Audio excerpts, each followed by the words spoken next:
एक गाव आम्ही विठोबाचे नाम अनेक आपले काम नाही आता मोडून या वाटा सूक्ष्म दुसर केला राज्यभार चाले ऐसा लावणी मृदंग श्रुती टाळ घोष लावणी मृदंग श्रुती टाळ घोष शेव ब्रह्मरसावडीने मोडून या वाटा सूक्ष्म दुसर केला राज्यभार चाले ऐसा तुका मने महापातके पतित तुका मने महापातके पतित ऐसियांचे हित हे मात्रे मोडून या वाटा सूक्ष्म दुसर केला राज्यभार चाले ऐसा विठ्ठला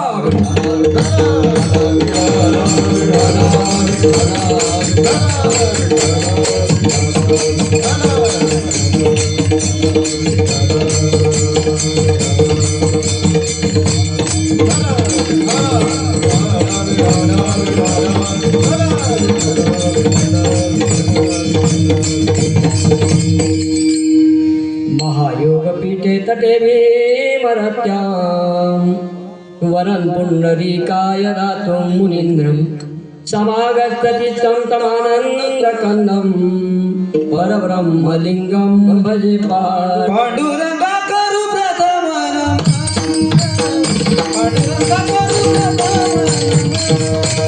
पांडुरंगा करू प्रथमनं माना पांडुरंगा करू प्रथमनं माना पांडुरंगा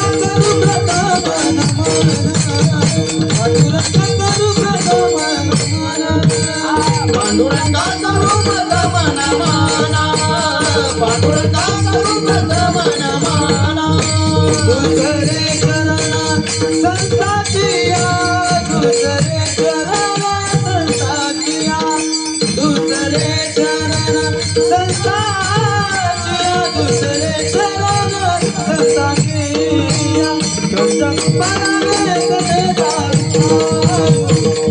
बाबा गीता गुरुदास तुका दुसरे चरण संताचिया दुसरे चरण संताचिया दुसरे चरण संताचिया दुसरे चरण संताचिया त्यांच्या कृपाने कसे चालितारू त्यांची सद्गुरुदास तुका हे पांडुरंगात तू करू प्रथम नाम तुझे चरण संतारू प्रथम नाम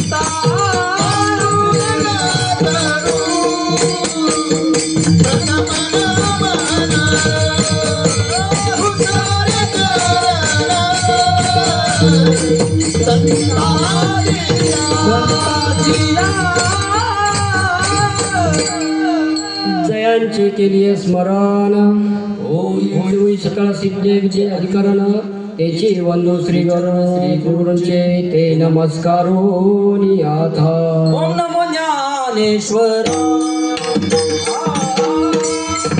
नमो ज्ञानेश्वर ओम नमो ज्ञानेश्वर ओम नमो ज्ञानेश्वर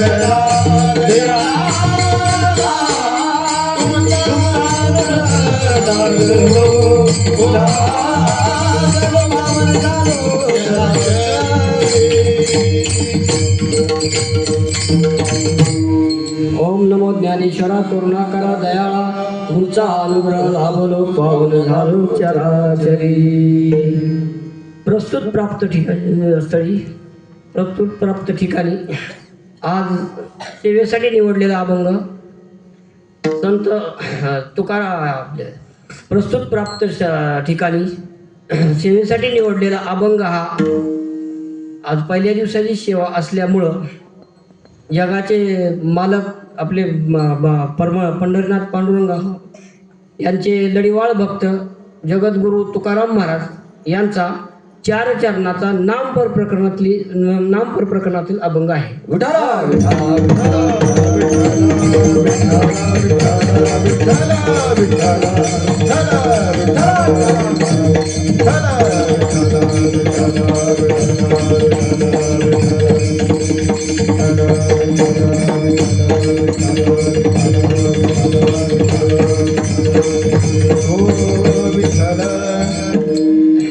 या अभंगाद्वारे तुकाराम महाराज आपल्याला विठ्ठल देव आणि त्याचं नाम याच्या एकनिष्ठतेबद्दल आपल्याला प्रतिपादन करतात.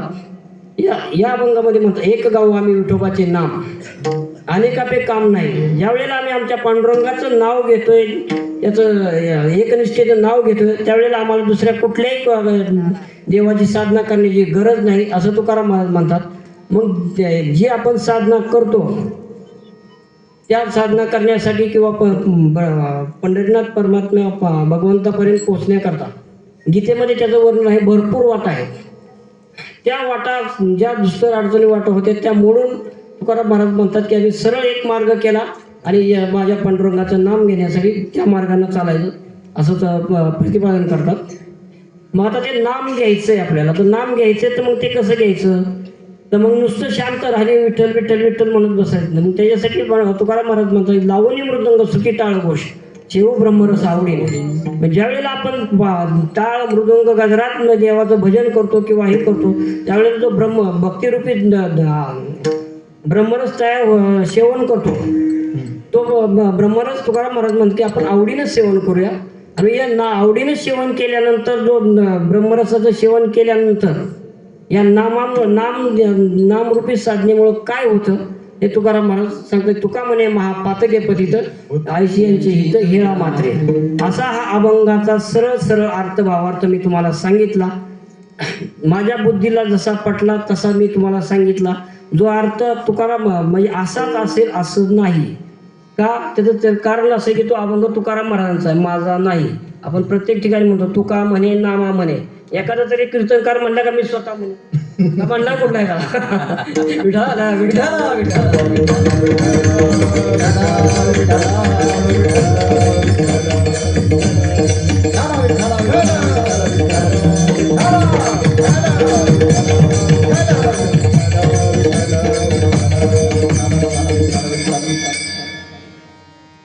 अभंगाला सुरुवात करण्या अगोदर अल्पसा परिहार देणं हे अनुचित आहे.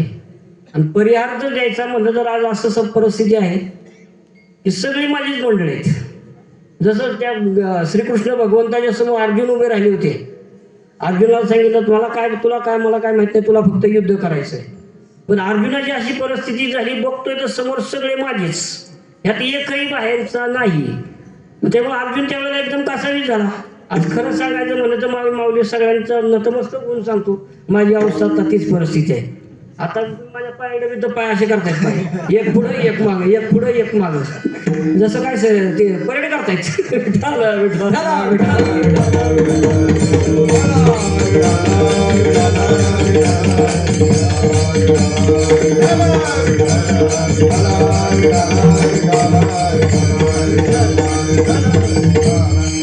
असू द्या, काही प्रॉब्लेम नाही. माझ्या पायाने परेड करू द्या, नाही तर मला मिलिटरीत भरती करू द्या, मी हटणार नाही. 11 वाजेपर्यंत काही झालं तरी तुम्हाला मी सोडणार नाही, मी इथं हटणार नाही.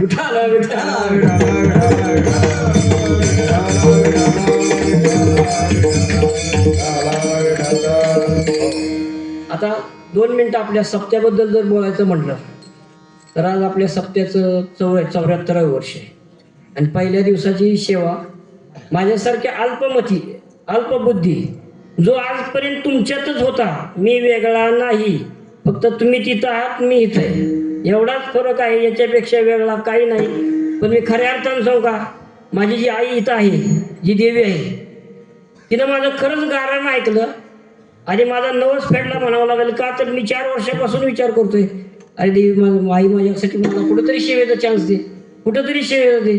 ते माझ्या आईनं माझं गारणं ऐकलं आणि आज मला सेवेची संधी दिली. आज खरं सांगतो सगळ्यांच्या नतमस्तक होऊन सांगतो. मस्तक हे पायावरी, मस्तक हे पायावरी, मस्तक हे पायावरी, या वारकरी संतांच्या, या वारकरी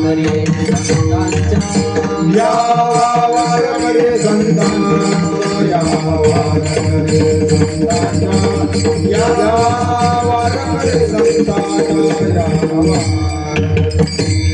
मस्तक हे पायावरी, या वारकरी संतांच्या, या वारकरी संतांच्या, या वारकरी संतांच्या, मस्तक हे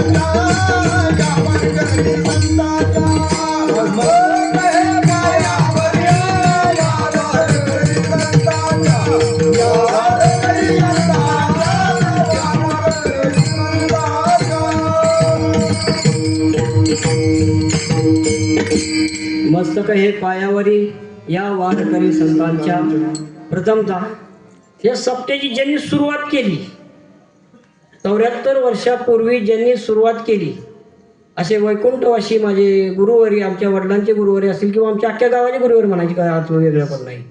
आमचे शंकरदादा रसाळ आणि चव्हाण बाबा वडचकर बाबा, आणि त्यांच्याच तोडीस-तोड ताकदीनं काम करणारे आणि ह्या सप्त्याला असं मोठं भव्य दिव्य असं रूप आणून देणारे आमचे नामदेवप्पा शामगावकर, यांच्या तिघांच्या चरणास नतमस्तक होतो.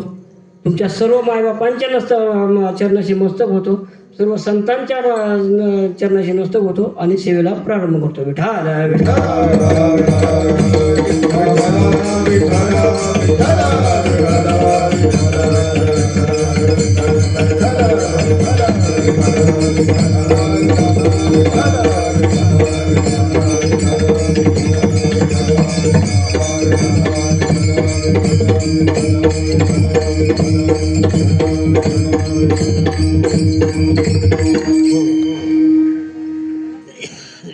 आज खऱ्या अर्थानं प्रथम दिनाची सेवा आहे. नामपर अभंग घेतलेला आहे आणि विचार जर केला तर तुमच्यात मी अगदी नव्वदीत कीर्तनकार आहे. माझ्याकडून अशा काही भरपूर सेवा झाल्या आहेत किंवा मी भरपूर हे करतोय असं काही नाही. कारण तुमच्या मांडीवर मी इथं आलोय आणि तिथून आज सेवेला सुरुवात करतो. जसं ठीक आहे माझी लेट झाली असेल, उशीर झाला असेल, जसं काय असेल भगवंत करून घेणार आहे, आपण नाही. त्याच्यामुळं जशी घडल तशी मी सेवा पूर्ण करणार आहे. आज आम्ही एक गाव आम्ही विठोबाचे नाम अनेकापे काम नाही आता मोडून या वाटा सुसर केला राज्यभार चाले सा. या अभंगामध्ये तुकाराम महाराज माझ्या भगवंताचं, देवाचं आणि त्याच्या नामाचं एकनिष्ठता दाखवण्याचं काम आपल्याला करतात. तर खऱ्या अर्थानं जर मला सांगा तुम्ही, देव आणि देवी, कारण आपला उत्सव कोणाचा आहे? आपल्या देवीचा आहे. मी अभंग कोणता घेतलाय? विठोबा नामाचा घेतलाय. अभंगात काय सांगतोय? एक गाव आम्ही विठोबाचे नाम. इकडं विठोबा, इकडं देवी. आता मला सांगा, हे दोन वेगळे आहेत का एक आहे? एकच. तुम्हीच सांगा. एकच. कशी काय एक आहेत? आता ती देवी आहे, हा विठोबा आहे, मग वेगळे म्हणायचं का एक म्हणायचं? एकच. खरा प्रश्न मला सांगा. हा सगळ्यांनाच पडलेला प्रश्न असतो की ही देवी वेगळी आहे आणि हा विठोबा वेगळा आहे का एक आहे? तर तो खरंच जसं हे आमच्या महाराजांनी सांगितलं तसा खरंच हा देव, माझी देवी आणि माझा देव. आषाढी कार्तिके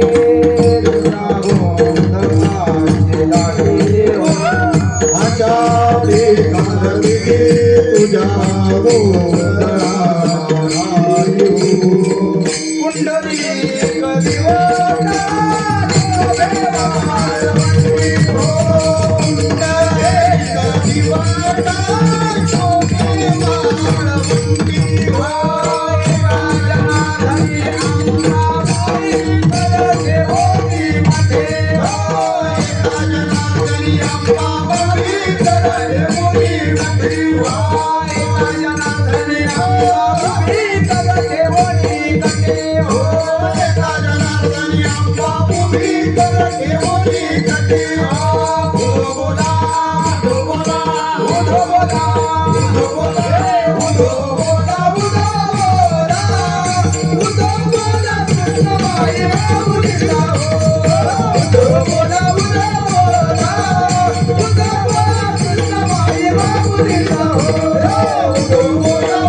माझ्या नाथबाबांचं प्रमाण आहे.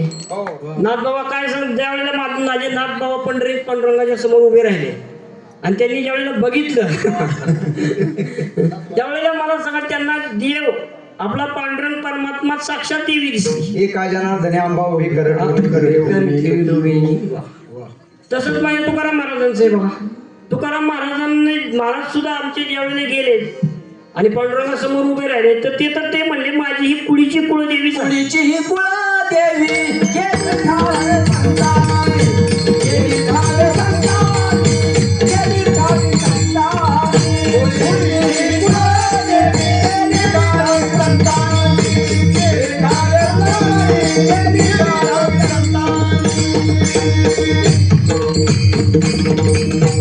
कुळीची कुळदेवी केली द्यावी संतांची.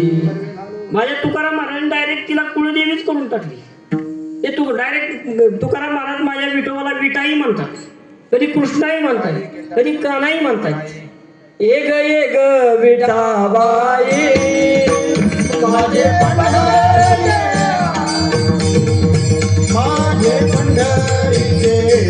आई माझे पंढरीचे आई माझे पंढरीचे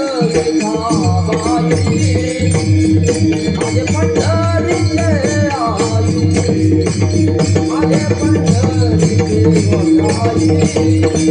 माझे पंढरीचे आई.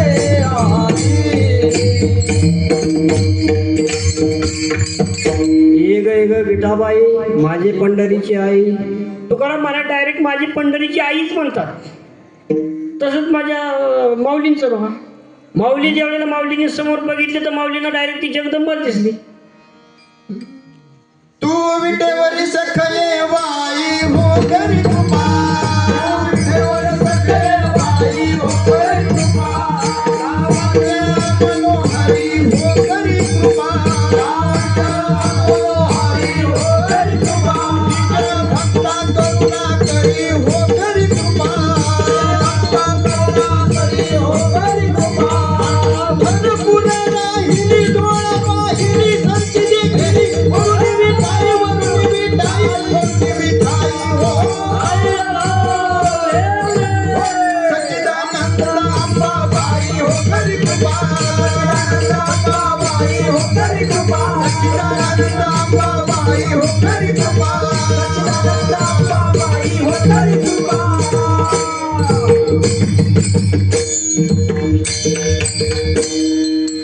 माझे नामदेव रायांचं पहा. म्हणजे मला याच्यातून एकच सांगायचं की सगळ्या संतांनी सगळ्या देवांची उपासना केली. प्रत्येक देवावरती अभंग लिहिले. अगदी खंडोबावरती बी अभंग आहेत, महादेवावरती बी अभंग आहेत. मग का झालं असं? तर सगळे संत सांगतात की बाबा ती देवी आणि हा देव हा वेगळा नाही. तो कसा? एक निर्गुण देव म्हणजे तो आपला विठ्ठल आहे, तो निर्गुण निराकार असं रूप आहे. पण माझ्या ह्या संतांनी सगळ्यांनी म्हणून त्याला सगुण साकार केला आणि विठेवरती उभा आणून ठेवला. म्हणून तो देव आणि हा माझी देवी हे वेगळे नाही. का तर याच्यात जे तत्व आहे, कुठलं तत्व आहे? परब्रह्म तत्व. जे माझ्या भगवंतात परब्रह्म तत्व आहे तेच माझ्या देवीत आहे, तेच तुमच्यात आहे, तेच माझ्यात आहे, तेच हे सगळे दिसतं. हे अगदी जड जीव सगळे याच्यात तत्व कुठलं आहे मला सांगा? वेगळं काय आहे का? तर तुम्ही म्हणा असं कसं काय तत्व त्याच्यात वेगळं आणि याच्यात वेगळं असं कसं काय होतं? तर सगळ्यात हे तत्व आहे. बरं तुम्ही लगेच तुम्ही प्रश्न विचाराल ह्या दगडात तत्व कसं असेल? बरोबर आहे का? तो तर निर्जीव आहे. मग दगडात तत्व आलं कुठून? तर मला सांगा, एक आमचं 10-12 वर्षापूर्वी या महादेवीचं मंदिर झालं. बरोबर आहे? 10-12 वर्षापूर्वी मंदिर झालं त्यावेळेला आमच्याकडे ती देवीची मूर्ती प्रतिष्ठापना नव्हती. मग जी मूर्ती प्रतिष्ठापना नव्हती तर मग त्याच्यानंतर मग आम्ही ती मूर्ती कारागिराला ऑर्डर केली, पुढं पंढरपूरला केली. त्याच्यानंतर त्या कारागिरानं तो दगड कुठं असेल तिथं शोधला, तिथून आणून परत पंढरपूरला आला, त्याला मस्तपैकी आकार दिला आणि मग इथं आणून ठेवली. त्याच्यात ज्यावेळेला आपण परब्रह्म तत्व ओतलं त्यावेळेला ती सगुण साकार झाली. त्यात कुठलं वेगळं ओतलं मला सांगू? जे आपल्यात आहे तेच त्याच्यात ओतलं. मग त्या दगडात होतं का नव्हतं? होत. हा, मला हेच पाहिजे. म्हणून हे देव आणि देवी ही वेगळी नाही. जनिवनी अवघा देव, जनीवनी अवघा देव वाचविला पुसावा ठाव, वाचविला पुसावा ठाव ओढला तो वासुदेव, मला ओढला वासुदेव आईचा मनी वसोद्या भावला, जनिवनी अवघा देव, जनिवनी अवघा देव. आईचा मनी वसुदेव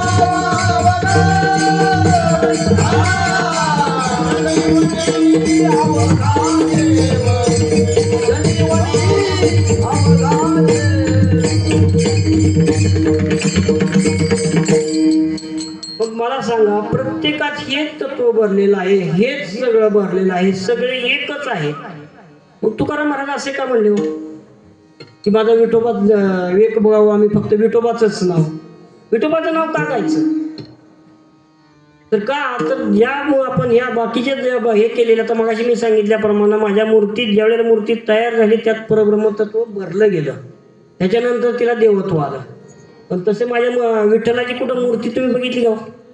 किंवा पांडुरंगाची मूर्ती आहे असं कोणी म्हटलंय का?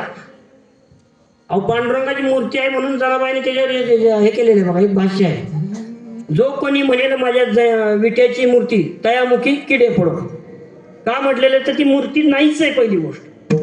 मग जे मी मगाशी सांगितलं निर्गुण निराकार असं सगुण स्वरूप होतं ते सॉरी निर्गुण निराकार असं जे परमतत्व होतं ते सगुण स्वरूपात आलं आणि ते विठेवरती उभं राहिलं म्हणून माझा देव सगळ्यापेक्षा श्रेष्ठ. परब्रह्ममूर्ती सावळी सगुण. परब्रह्ममूर्ती सावळी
सगुण.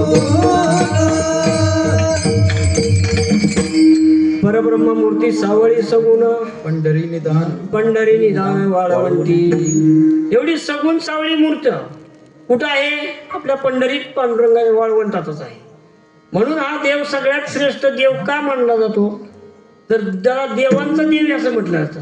देखिला देखिला माये देवांचा देव. देखिला देखिला माय देवाचा देव. देखिला देखिला माय देवाचा देव. देखिला देखिला माय देवाचा देव. देखिला देखिला माय देवाचा देव. विठ्ठला संजे हरिवाले तुझे पद. तुझे पद. देखिला देखिला माय देवाचा देव. देखिला देखिला माय देवाचा देव. देखिला देखिला माय देवाचा देव. देखिला देखिला माय देवाचा देव. तुकाराम परत काय म्हणतो? देखिला देखिला माझ्या देवांचा देव. तसंच मग दुसरी आहे बघा, बळीया बळीया माझा पंढरी राम. बळीया माझा पंढरी राम. बळीया माझा पंढरी राम. बळीया माझा पंढरी राम. बळ्या माझा पंढरी राम. बळ्या माझा पंढरी राम. बळ्या माझा पंढरी राम. बळ्या माझा पंढरी राम. बळीया माझा पंढरी राम. कोणी देवा बळ्या माझा पंढरी राम.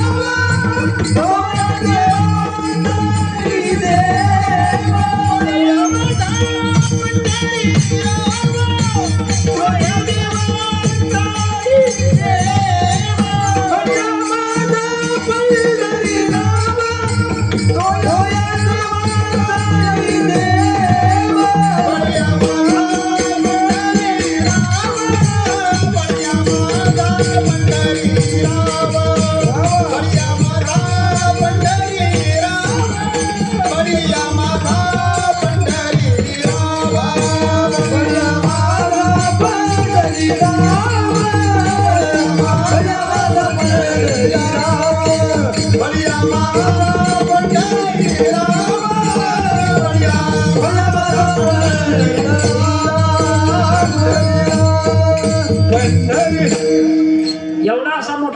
असणारा देव, देवांचाही देव असा असणारा देव. त्यामुळे तुकाराम महाराज म्हणतात आम्हाला या देवा व्यतिरिक्त दुसरं काहीही दिसत नाही.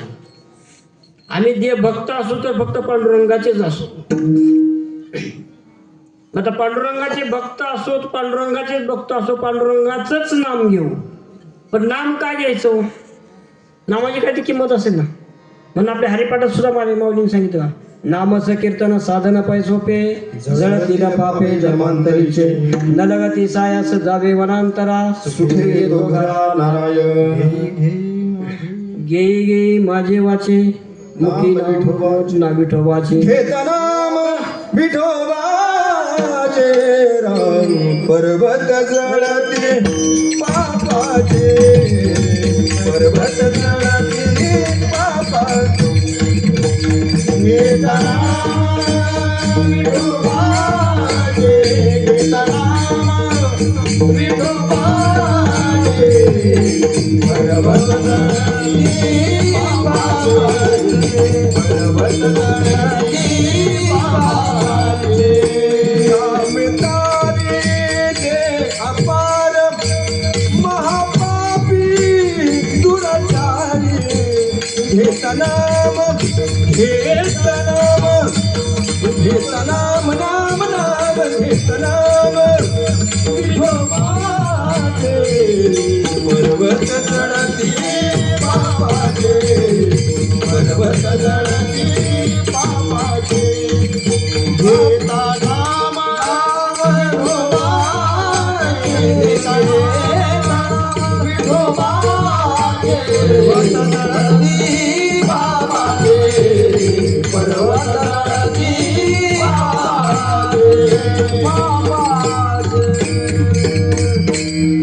म्हणून तुकाराम महाराज म्हणतात हा माझा देवही श्रेष्ठ आहे आणि त्याचं नामही श्रेष्ठ आहे. अभंगाचं प्रथम. एक गाव आम्ही विठोबाचे नाम, एक गाव आम्ही विठोबाचे नाम, एक गाव आम्ही विठोबाचे नाम, एक गाव आम्ही विठोबाचे नाम, एक गाव आम्ही विठोबाचे नाम, एक गाव आम्ही विठोबाचे नाम, एक गाव आम्ही विठोबाचे नाम,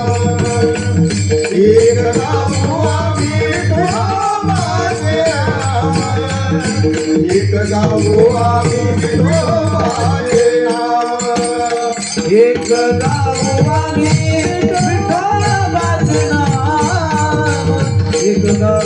आम्ही विठोबाचे नाम, एक गाव आम्ही विठोबाचे नाम, एक गाव आम्ही विठोबाचे नाम, एक गाव आम्ही विठोबाचे नाम, एक गाव आम्ही विठोबाचे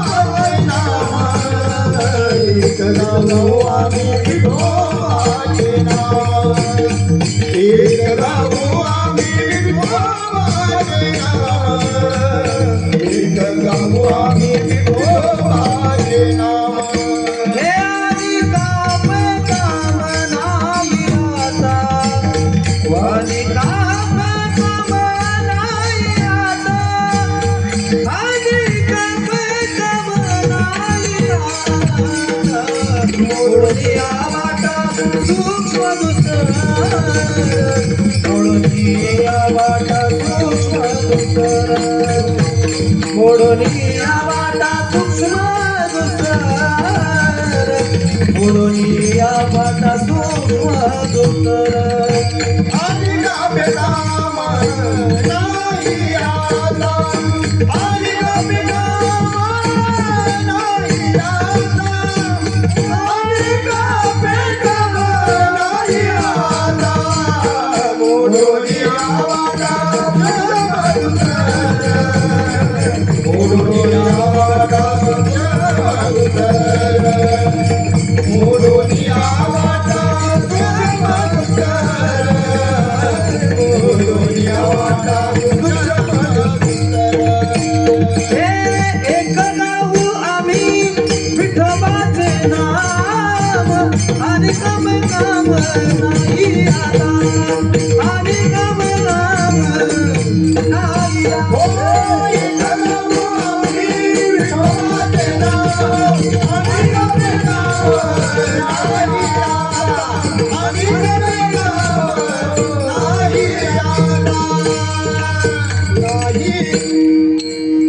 एक गाव आम्ही विठोबाचे नाम अनेका ते काम नाही आता. म्हणून तुकाराम महाराज म्हणतात की बाबा एक गाव आम्ही विठोबाचे नाम, फक्त विठोबाचंच गाव. काय गाव तर त्याचं नामच गाव का. आता एवढा श्रेष्ठ देव असतात मग दुसऱ्या गावात याचं नाव गायचं कशासाठी.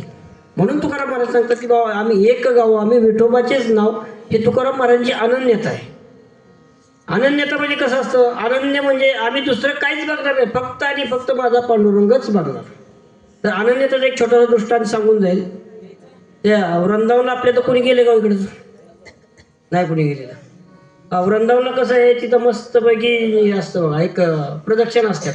जसे आपल्या पांडुरंगाचे प्रदक्षिण असतात, पंढरीची वारी असते त्या टाईपमध्ये तिथं प्रदक्षिण असते. त्याने बरेच जास्त 20 दिवस असते, 40 दिवस असते, 44 दिवस असते, भरपूर काही दिवस परिक्रमा असते.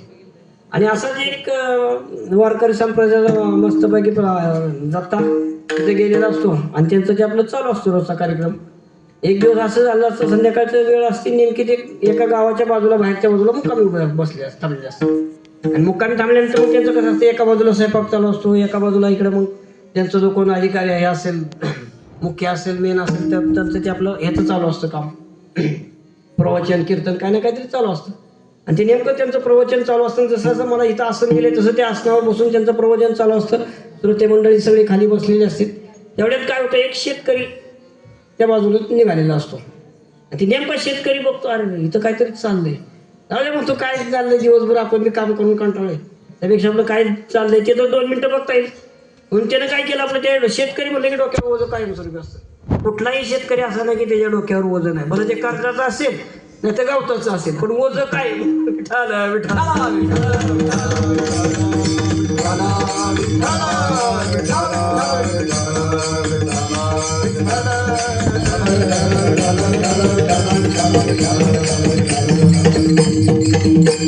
मग ते आपल्या शेतकऱ्याने काय केलं, डोक्यावर ओझं टाकलं. असं हिथं आता मी स्टेज येत आहे, तेच समोरच्या बाजूला शेतकरी आला, त्याने तिथं डोक्याला ओझं टाकलं, तो तिथं बसला. पण झालं काय, ते शेतकऱ्याच्या डोक्याचं ओझं होतं जर एवढंसं मोठं होतं. आता ते वजावरती बसल्यामुळं शेतकरी हा इथे जे आमचे जो अधिकारी हे बसले होते प्रवचनकार, त्यांच्यापेक्षा त्याचं झालं असं मोठं, यांचं झालं कमी. जसं ते आधी आसन मोठं झालं, ते मोठं आसन बघितलं तसे प्रवचन करायला राग, कारण ते महाराज. तर महाराजांना राग यायचं मग आम्हाला येणार नव्हतं. विठ्ठला विठ्ठला विठ्ठला विठ्ठला विठ्ठला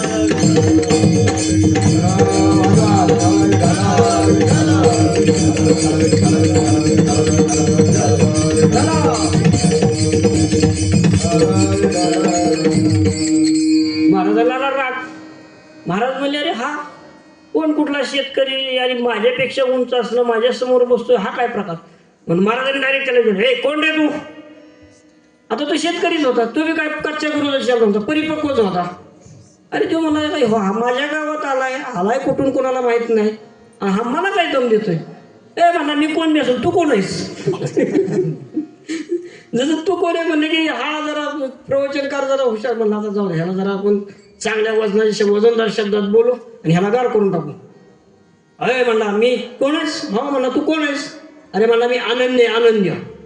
मग शेतकऱ्याला गेलं, बोल तू कोण आहेस आता. अरे म्हणला मी, मग तो म्हणला मी अनन्य, तर तुमचे शेतकरी म्हणला मी फनन्य. आता काय करायचं. तुला जर मोठ्या शब्दात बोलता येतं तर मला उलट बोलता येत नाही का. मी तू अनन्य तर मी फनन्य म्हणला. अरे बोल म्हणला मग अनन्य म्हणजे फनन्य म्हणजे काय. म्हणला तू अनन्य, तू पण सांग म्हणला अनन्य म्हणजे काय. मग आनंद तो प्रवचनकार म्हणला बर ठीक आहे. अरे म्हणला अनन्य या शब्दाचा अर्थ आम्ही फक्त श्रीकृष्णाचे भक्त आहोत, म्हणून आम्ही श्रीकृष्णाचीच भक्ती करतो. आम्ही कुठल्या देवीची भक्ती करत नाही, आम्ही कुठल्या पांडुरंगाची भक्ती करत नाही, एवढ्यापर्यंत बघा. आम्ही कुठल्या महादेवाची भक्ती करत नाही, आम्ही फक्त आणि फक्त कृष्णाचीच भक्ती करतो. आता शेतकरी परिपक्वच होता, तो काय दिला नव्हताच. अरे म्हणला तुला ही कमीत कमी नावं तरी माहितीत, मला ती नावं माहित नाहीत. आता मला सांगा अनन्य कोण आणि फनन्य कोण. विठाला विठाला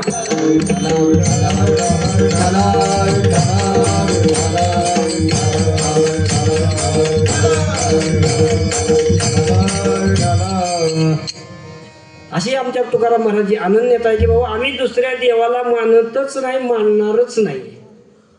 मग आता ते तुकाराम त्याच्या पुढे काय सांगितलं की आपल्याला त्या देवाला बी मानायचं आणि देवाचं नाव बी घ्यायचं. कारण एक गाव आम्ही विठोबाचीच नाव आहे, फक्त विठोबाला बी मानायचं आणि त्याचं नाम बी मानायचं. आता नाम मानायचं तर नाम जर घ्यायचं, नाम जर घ्यायचं तर नाम जपासाठी, नामासाठी आपल्या गीतेमध्ये असंख्य नाम घ्यायचं कशासाठी तर भगवंतापर्यंत पोचण्यासाठी, पांडुरंगापर्यंत, परमात्म्यापर्यंत पोचण्यासाठी. मग असं नाम घ्यायचं तर मग त्या गीतेमध्ये त्याचं वर्णन आहे वाचा आहे भरपूर वाटत. आपण इथून आपल्या भगवंतापर्यंत पोचण्याकरता याच्यात गीतेत भरपूर वाट आहेत. त्यातल्या प्रमुख 4 वाट आपल्याला सांगितलेत बघा. त्यात पहिली कुठली तर कर्म मार्ग, दुसरी कोणती तर ज्ञान मार्ग, तिसरी कोणती योग मार्ग आणि चौथी कोणती तर भक्ती मार्ग. अशा 4 वाटा तिथं आपल्याला सांगितल्या. आता कर्ममार्गाचा विचार करा. कर्ममार्ग एवढा अवघड आहे की तुम्ही कितीही काम करा त्यातून हे मिळत नाही, असा कर्ममार्ग आहे. दुसरं राहिलं ज्ञानमार्ग. ज्ञानमार्ग त्याच पद्धतीचा आहे, तितकंच अवघड ते बी काय सोपं नाही. आज विचार करा माझ्या माऊलींनी ज्ञानमार्गाचा विचार, ज्ञानमार्गाने ते भगवंतापर्यंत पोहोचले, भगवंताला प्रारंभ हे झाले. किती अभ्यास केला हो मला सांगा माझ्या माऊलीने. जी भगवंताने लिहिलेली गीता होती ती प्राकृतमधली गीता, संस्कृतमधली गीता प्राकृतमध्ये केली. 9009 ओव्या लिहिल्या. आज मला इथल्या सगळ्यात कुणी बी सांगावं की बाबा त्यातल्या 5 ओव्या तरी आपल्या पाठ आहेत का. बरं 5 ओव्या पाठ असतील त्याचा अर्थ सुटत आहेत का. एवढा अभ्यास माझ्या माऊलींनी केला. म्हणजे ज्ञानमार्ग खडतरीचा सोपा आहे, खडतरच आहे. भक्ती मार्ग तोच प्रकार आहे. भक्ती मार्गात काय करावं लागतं तर काय नाही, एका जागेवर मस्तपैकी बसा, चित्त एकाग्र करा, आसन लावा आणि कुंडलिनी जागी करा. होणार आहे का कोणाची कुंडलिनी जागी इथं. अहो कीर्तनापर्यंत जागा राहिलो तर आपलं नशीब. विठ्ठल विठ्ठल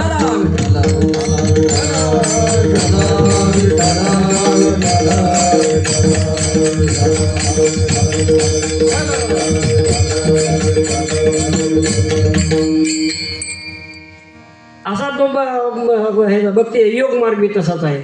आता राहिला फक्त भक्ती मार्ग. आणि तो एकच मेव भक्ती मार्ग असा आहे की तो एकदम सोपा आहे. त्याच्यात करायचंय काय, फक्त नाम घ्यायचंय. कधी घ्यायचंय तुम्हाला वाटेल तेव्हा, सकाळपासून संध्याकाळपर्यंत ज्या ज्या वेळी तुम्हाला वाटेल आज आपल्याला भगवंताचं नाम घ्या, आता आपल्याला हरीचं नाम घ्यायचंय, हरीचं नाम तेवढंच घ्यायचंय. एवढा सोपा मार्ग फक्त भक्ती मार्ग आहे.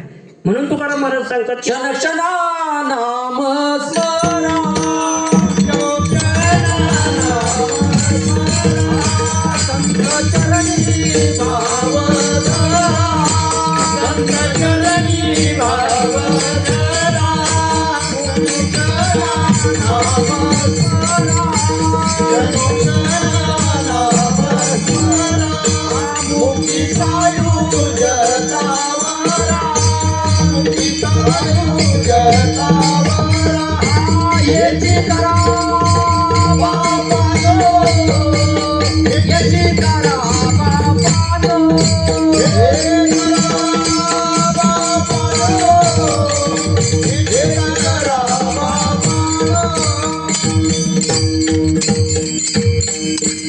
मग तुकाराम महाराज म्हणतात की बाबा ह्या ज्या अवघड वाटा होत्या या मी सगळ्या मोडीत काढल्या आणि भक्ती मार्गारूपी नामरूपी भक्ती मार्ग जो होता तेवढाच नामरूप भक्ती मार्ग तेवढाच आम्ही हे केला, राजमार्ग तयार केला अभंगाचा.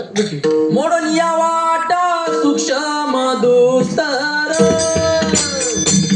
मोडून या वाटा सूक्ष्म दुस्तर, मोडून या वाटा सूक्ष्म दुस्तर,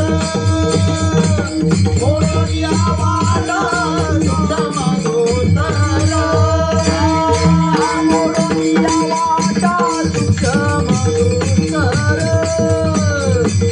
मोडून या वाटा सूक्ष्म दुस्तर, मोडून या वाटा सूक्ष्म दुस्तर, मोडून या वाटा सूक्ष्म दुस्तर.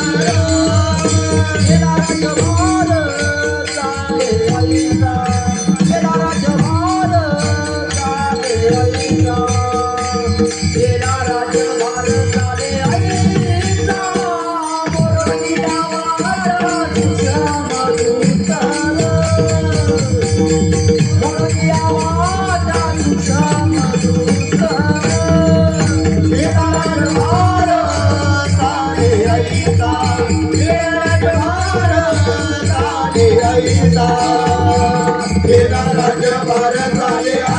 गीता मोडलिया वाटा सुषमदोत्तरा मोडलिया वाटा सुषमदोत्तरा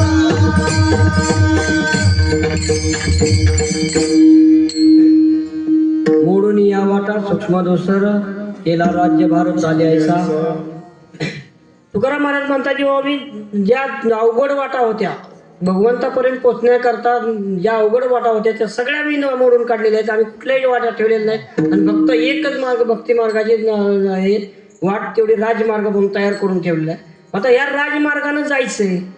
मग जायचं कसं? असं शांततेत जायचं नाही मग जायचं कसं?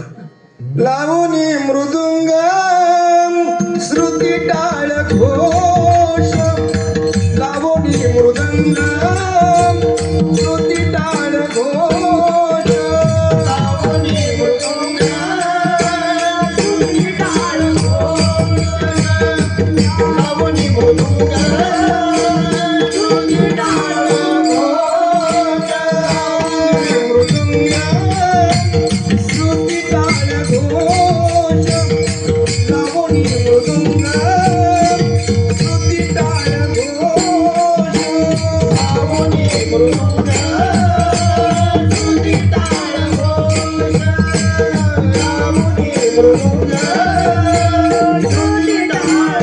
घोष देव ब्रह्मराज आवडी देव ब्रह्मराज आवडी मोडोली आवाडा सूक्ष्मदोत्तर मोडोली आवाडा सूक्ष्मदोत्तर देव ब्रह्मराज आवडी देव ब्रह्मराज आवडी मोडोली आवाडा सूक्ष्मदोत्तर मोडोली आवाडा सूक्ष्मदोत्तर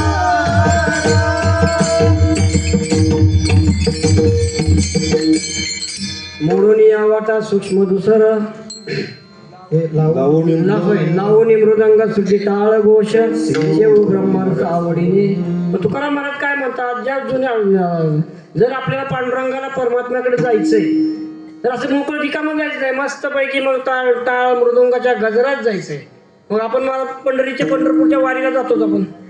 मग पंढरपूरच्या वारीला कसं जातो मला सांगा बघ तुम्ही. भीमा तिरी एक वसविले नगर भीमा तिरी एक वसविले नगर भीमा तिरी एक वसविले नगर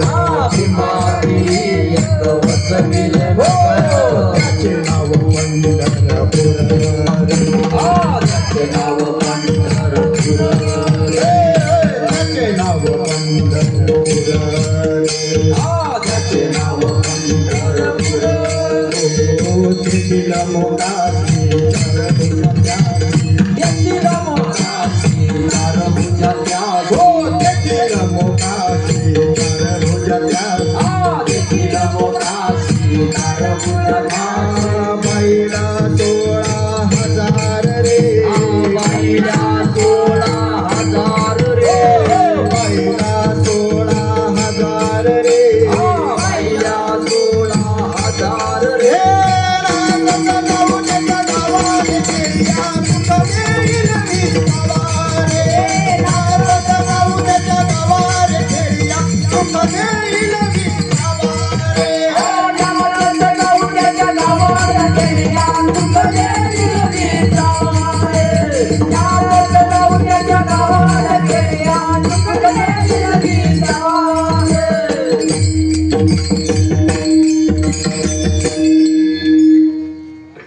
नाचत गावतेच्या गावा खेळया सुख देईल विसावा. मग कसं जायचं? मस्तपैकी टाळ मृदंग गजर करत भजन म्हणत अगदी नाचत हसत खेळत मस्तपैकी पंढरपूरमध्ये पोहोचायचं. पंढरपूरला जाताना आपलं असंच असतं ना, आपण गपगार जातो जसं काय एखादा गेला आहे आणि त्याची वर मस्तपैकी अंत्ययात्रा चालली.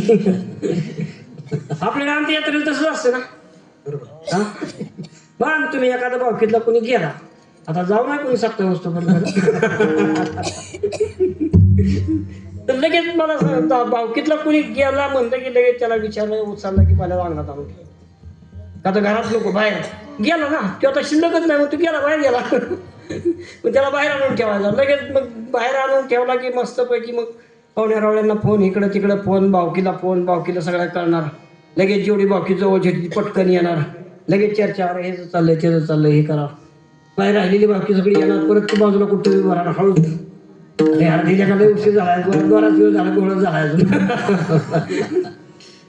वातावरण कसं असतं मला सांगा शांत असं तसं आपण पंढरपूरला जाऊ का नाही मग कसं जायचं तर मग काळ दिंडी हाते घेऊन येण्याचा काळ दिंडी हाते घेऊन येण्याचा काळ दिंडी हाते घेऊन येण्याचा काळ दिंडी हाते झोपेवर माझा चले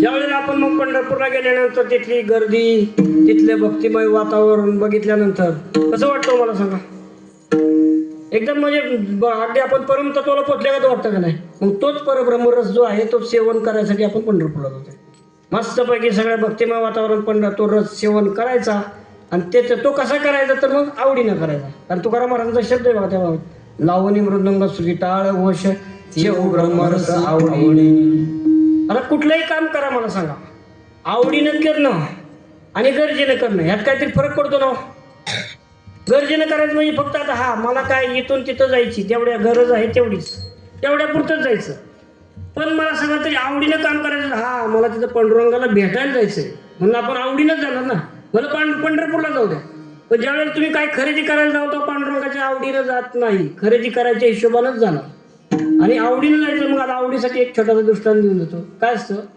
एक शेठजी असते शेठजी आपल्या गावात शेठजी असतो आणि त्यानं आपलं काहीतरी पूजा विजा मस्तपैकी केली असती घरी दिवस पूजेचा कार्यक्रम आखलेला असतो सगळ्या गावाला मस्तपैकी निमंत्रण दिलेलं असतं सगळे येऊन जेवण करून जातात दुपारपासूनच पंक्ती चालू असते 4-5 वाजेपर्यंत सगळं जेवण बिवण आटपत आलेलं असतं पण एक शेतकरी असतो त्याच गावात एक शेतकरी असतो आणि तो बिचारा काय तिकडे आलेला नसतो ते तेवढं शेतीच्या लक्षात येते हा शेतकरी का नाही आला सगळे दिसत आहेत पण तो शेतकरीच नाही आला मग शेती तरी म्हणतात जाऊ दे नसेल आला पण बिचारा तो आपला जवळचा मित्र आहे म्हणून मग त्याने काय केलं आपलं शिल्लक राहिले थोडे गुलाबजाम होते मस्तपैकी डब्यात भरले आणि शेतीच्या त्या शेतकऱ्याला घरी आले संध्याकाळच्या टायमिंग शेतकरी नुकताच रानातनं कुठून तरी जाऊन आला नव्हता आणि येऊन बसलं तर शेठजी म्हणले अहो का हो तुम्ही आज आमच्या घरी पूजा असताना तुम्ही जेवायला नाही आले तुम्हाला नाही हो जरा दुपारी ते ट्रॅक्टर घेऊन गेलो तिकडंच उशीर झाला त्यामुळं नाही जमत आलं अहो काय नाही तुम्ही आज जेवायला आले म्हणून मी तुम्हाला गुलाबजाम घेऊन आला शेतकरी मला जा घेऊन माघारी अरे आपण का माघारी काय घेऊन जाऊ म्हणजे एवढे तुमच्यासाठी आवडतात म्हणून मी घेऊन आलोय अहो म्हणलं मी आत्ताच जेवण केलंय 2-3 भाकरी आत्ताच उलट्या पलट्या केल्यात काय शिल्लक ठेवलेलं नाही मग आता तुम्ही मला गुलाबजाम खायला होतं मी कसं केलं जाऊ घेऊन मला गरज नाही गुलाबजाम शेठजी मला असं कुठं असतं का मी एवढ्या प्रेमानं आणलेत माझ्या घरी सुद्धा पोरांना दिले ते सगळं पोरांच्या ह्याच्यातून हे करून मस्तपैकी आणले तुम्हाला द्यायला फक्त तस नेऊन उघडून तरी बघा नाही म्हणले माझ्या पोटात अजिबात आत्ता जर तुम्ही मला तोंडात हात घातला इथं तुम्हाला भाकरीच लागेल एवढं त्यामुळे म्हणला माझ्याकडे आता अजिबात जागा शिल्लक आहे मला गरज नाही मला त्या गोष्टीत आता आवड नाही मला हेच नको आहे गुलाबजाम नकोच आहे शेठजी म्हणजे असं करू नका राहावं मग शेठजी उपलब्ध बोलतात बघा नुसतं जास्त एक नजर तरी टाका रुपये पाहता लोचेने म्हणा तरी तेवढं बघा तरी त्याच्याकडं म्हणून शेतकऱ्यांनी ते बघितलं आणि म्हणजे शेठजी म्हणले बाबा नाही तुम्हाला खायचं ठीक आहे नका खाऊ एक निदान नाव आलं तरी एक खा तो जस्ट त्यांनी नावाला एक खायला घेतला अख्खा डबा मोकळा करून टाकला नावाला बी एक ठेवला नाही विठाला विठाला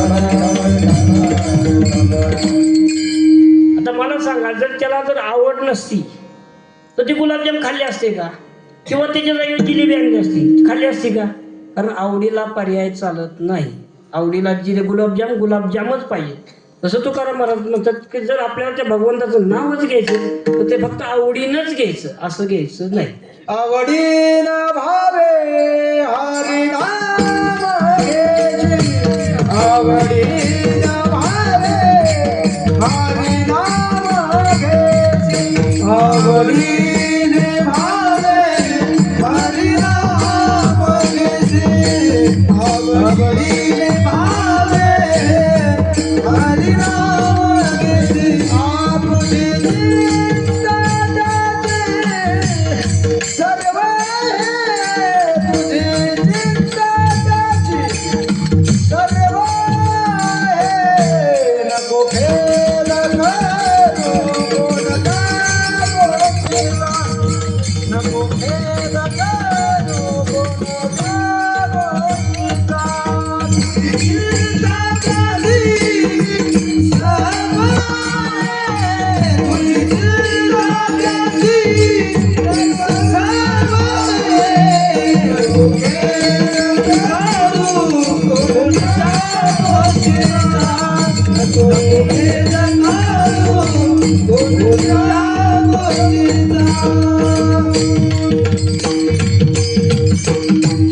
आवडीने भावे हरिनाम घेऊ नको खेळ करू त्याचे सर्व आहे नको खेद करू कोण त्या गोष्टीचा मध्ये लक्ष्मीचा जाणत असे वा छान प्रमाण दिलं मला तुम्ही आता मला सांगा तर त्या भगवंताचं नाव आपण नाम आवडीनं घ्यायचंय ज्या भगवंतासाठी आपण नाम घेतोय त्या भगवंताचं मस्त पैकी आपण सगळ्यांनी मिळत मस्त एकदा भजन करूया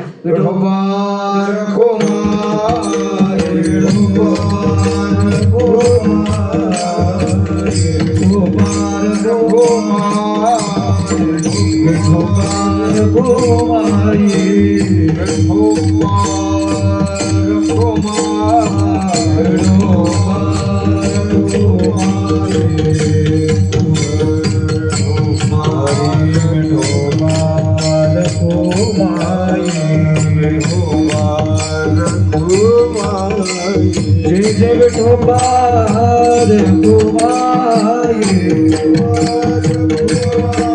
जय जय विठोबार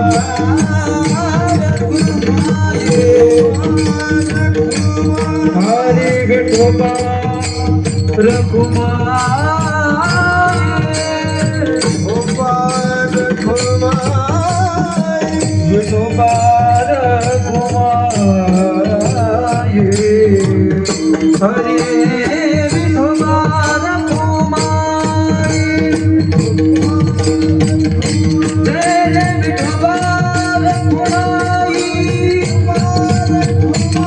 जय विठोबा रघुमार हे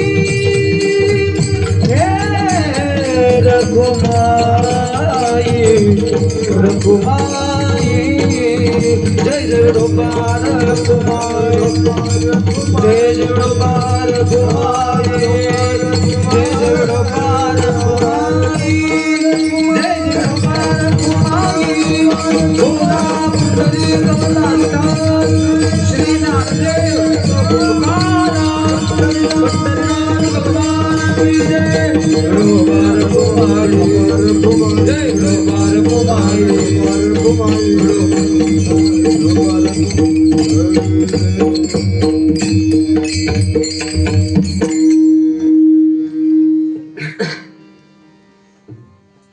आता जे नाम आपण आतापर्यंत नामावरतीच बोलू का आजचा दिवस पहिला नामाचाच आहे त्यामुळे नाम ज्या नाम एवढ्या वर्ष आपण नाम घेऊ नाम घ्यायचं एवढंच सांगितलं ना आता नाम घेतल्यानंतर काय होतं त्याचा विचार करावा लागेल ना आपल्याला आता काय असतं एक भिल्ल समाजाचा माणूस असतो भिल्ल समाजाचा आणि भिल्ल समाजाचा असतो तो खरं तर जंगलात असतो आणि त्याचं काम एकच असतं, रोज येईल त्याला मार, ते लुटमार कर आणि पुढे निघून जा.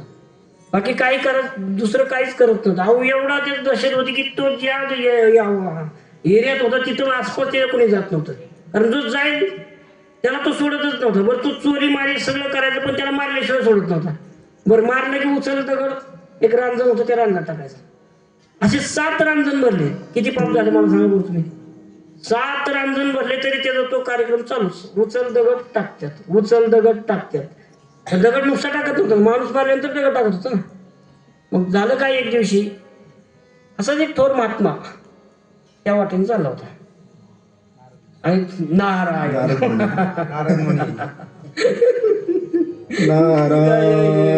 नारायण थोर महात्मा कोण होता तर तुम्ही ओळख नाही, तो नारद मुनी होते. नारद मुनी भिल्ल समोर बघतोय तर नारद मुनी डायरेक्ट त्याच्या समोर जाऊन उभे राहिले. तर त्या भिल्लाला मी भिल्ला तर मग वाल्या कोळी तुम्हाला तो ओळखला, तर नारायण ओळखलं म्हणजे वाल्या कोळी ओळखला. विठाल विठाल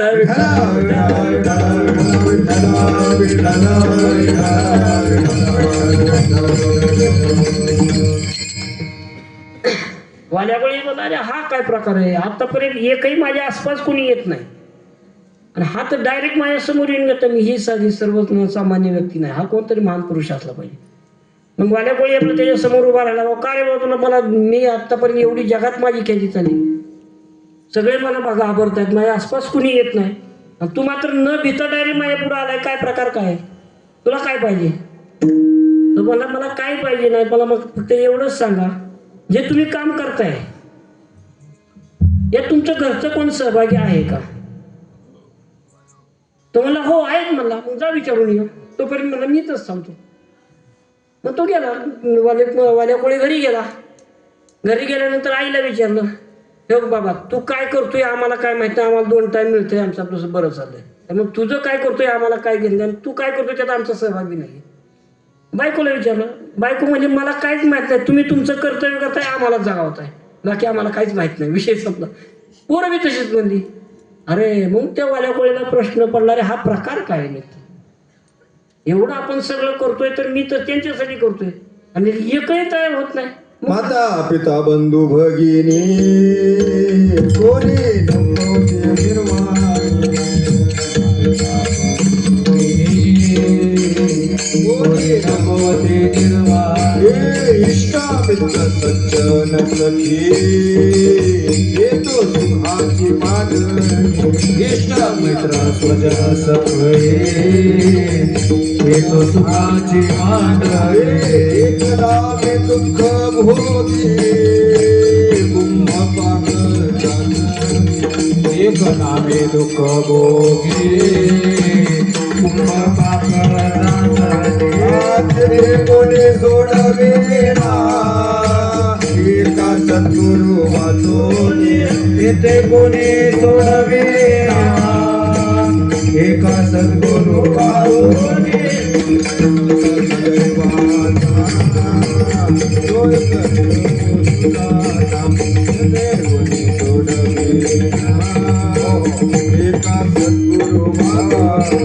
धर्मदा गोसदैव वाचा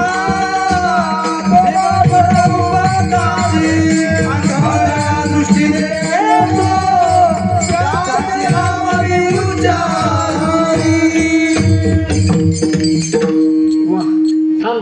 मस्त पैकी प्रवास दिला. मग वाल्या कोळी काय म्हणतो, अरे आपण तर सगळ्यांसाठी करतोय आणि हे तर माझ्या पापात एकही सहभागी नाही.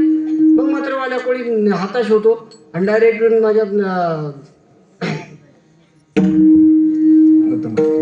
नतमस्तकच होतो. कोणाच्या याच्यावर होतो? नारदांच्या. वा, मला तेच बघायचं तो म्हणजे माझ्या देण्यात तुमच्या तरी आहे का?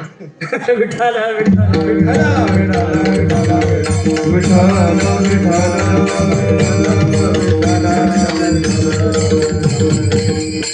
बऱ्याचदा असंच होतं बघा कीर्तन करायचं.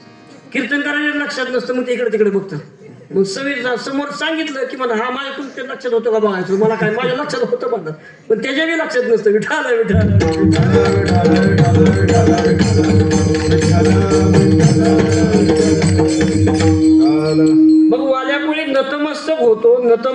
झाल्यानंतर नारद मुनींना एकच म्हणतो, मला या पापातून मुक्त होण्याचा काहीतरी मार्ग द्या.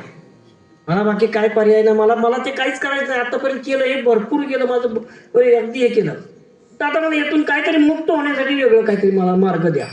मग नारद मुनी म्हणतात, बाकी काही करू नको, फक्त मुखाने नाम घेईन, ते फक्त राम म्हण. अहो तो राम म्हणाल, त्याला राम सुद्धा म्हणता आलं नाही, कारण त्याला उद्योग काय, मारामारीच, दुसरा उद्योगच नव्हता त्याच्याकडं. त्याच्यामुळे त्याला राम सुद्धा म्हणता नाही, शेवटी मरा मरा म्हणायला लागला. मरा मरा मरा म्हणता म्हणता राम झाला. राम झाल्यानंतर त्यानं रामायण लिहिलं. रामायण असं घडलेलं नाही, लक्षात ठेवा. रामायण अगोदर लिहिलं गेलं, म्हणून जसं लिहिलं त्याप्रमाणे केले रामायण रामाले, केले रामायण रामाले, केले रामायण रामाले, केले रामायण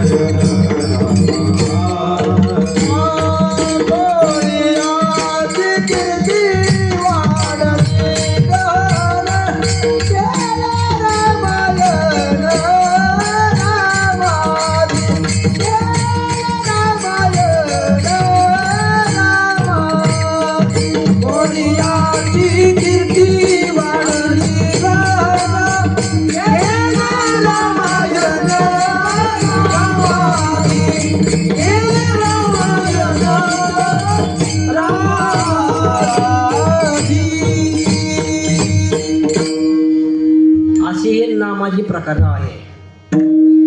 जर नाम घ्याल तर तुमचे महापातके पतिक असू द्या, किती तुमचे पाप असू द्या, एका क्षणात नष्ट होतात. अभंगाचं तुका म्हणे महापातके पतित, तुका म्हणे महापातके पतित, तुका म्हणे महापातके पतित, तुका म्हणे महापातके पतित, तुका म्हणे महापातके पतित, तुका म्हणे महापातके, तुका म्हणे महापातके पतित, तुका म्हणे महापातके पतित, तुका म्हणे महापातके पतित, तुका म्हणे महापातके पतित.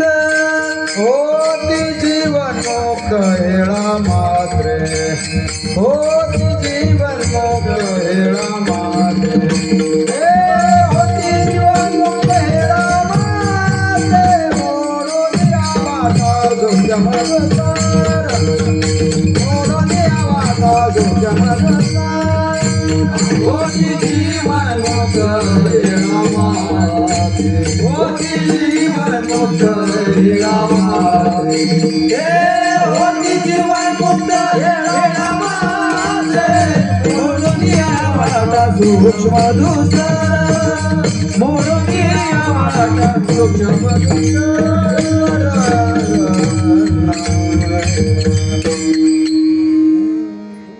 असा हा अभंग मला जसा पटेल, माझ्या बुद्धीला जसा पटेल त्या पद्धतीने सोडवायचा प्रयत्न केला.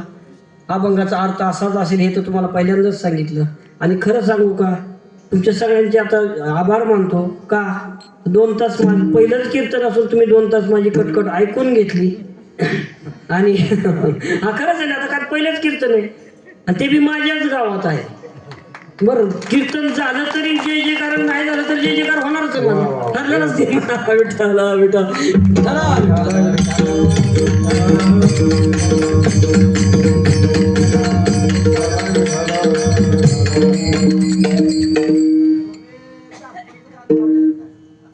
आणि ते 2 मिनिटं थांबा आता. ते हो,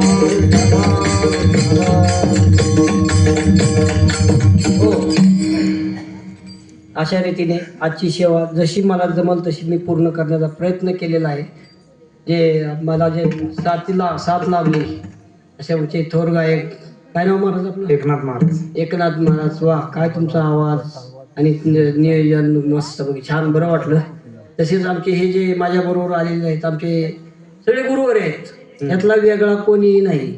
आणि सगळे हे अनमोल रत्न आहेत बरं का. हे जे दिसत आहेत ना, हे नुसते कीर्तनकार नाहीत किंवा नुसते दिसणं टाळकरी नाहीत, हे अनमोल रत्न आहेत. याचं कारण असं आहे, तर हे जे दिसत आहेत ते मधले आमचे उमेश महाराज माईकवरती उभे आहेत, IT इंजिनियर आहेत. आज कमीत कमी 200 ते 300 लोक त्यांच्या अंडरमध्ये काम करतात. वा असे मोठे IT इंजिनियर ते आहेत. एवढं करून सुद्धा ते परमार्थासाठी एवढा वेळ देतात. आज मला सांगा, त्यांचा गाडीत लॅपटॉप माझ्या बरोबर आहे. दिवसभर ते माझ्याबरोबर लॅपटॉपमध्ये काम करून इथं पण पोहोचलेत. आणि आता आम्ही रात्री परत इथलं कार्यक्रम संपला की परत रिटर्न निघून जाणार आहे. आता सकाळी त्यांना ड्युटीला जायचं. तसेच आमचे हे अलीकडे आमचे खांडेकर महाराज आहेत. आणि माझे खरे गुरुबंधू, आजचं कीर्तन हे ॲक्च्युली माझं नसून त्यांचं आहे. सगळ्यात जास्त माझे जो मोठे गुरुबंधू असतील ते माझे ते गुरुबंधू आहेत. ते बी गव्हर्नमेंटला सर्व्हिसला आहे. त्यांनी बी आज नशिबान त्यांची सुट्टी होती, नशिबान सुट्टी मिळाली म्हणून ते माझ्याबरोबर आले. त्यांची बी तीच परिस्थिती. आता रात्री आम्ही जाणार, सकाळी 8 वाजता परत त्यांना पंचिंगला ड्युटीला जायचं. आणि ते पलीकडे राहिले ते आमचे मंगेश महाराज. आमचे सगळे जे गुरु म्हणलं तर ते आहेत. एकदा जोरदार टाळ्या त्यांच्यासाठी वाजवा. आणि ते बी असे साधे नाही आहेत. ते इन्शुरन्स कंपनीत मॅनेजरच्या पदावरती कामाला आहेत. वा वा आणि त्यांचं काम एवढं डेंजर आहे. सकाळी 8 वाजल्यापासून संध्याकाळी अगदी रात्री 11 वाजेपर्यंत कंटिन्यू ते मोबाईलवरतीच असतं. दुसरं काही काम करत नाही. का तर त्यांचं ते कामाचं, मग कामाच्या व्यापातून सुद्धा ते एवढा परमार्थ करतात. आणि सगळे कीर्तन करायचं आहे. एकही आता आमच्या खांडेकर महाराजांचं तर कीर्तन ऑलरेडी याला झालं होतं. आपल्या इथं आमच्या इथंच झालेलं होतं. आपल्या दारपडीत झालेलं या महाराजांचं कीर्तन आपल्या इथं झालेलं आहे. आणि तसेच आमचे हे शेलार मामा, नावाप्रमाणे शेलार मामा बरं का. जसे तानाजी मालुसरे यांच्या टीममध्ये जे शेलार मामा होते, सगळे ज्येष्ठ तेच होते ना. आम्ही ज्यावेळेला तानाजी मालुसरे धारातीर्थी पडले त्यावेळेला शेलार मामांनी काय केलं, ते गडाचे दोर सगळे कापले आणि सगळ्यांना सांगितलं, अरे तुमचा बाप इथे मरून पडला आणि तुम्ही कुठं चाललाय. असे मामाने मारलं उड्डाणाला,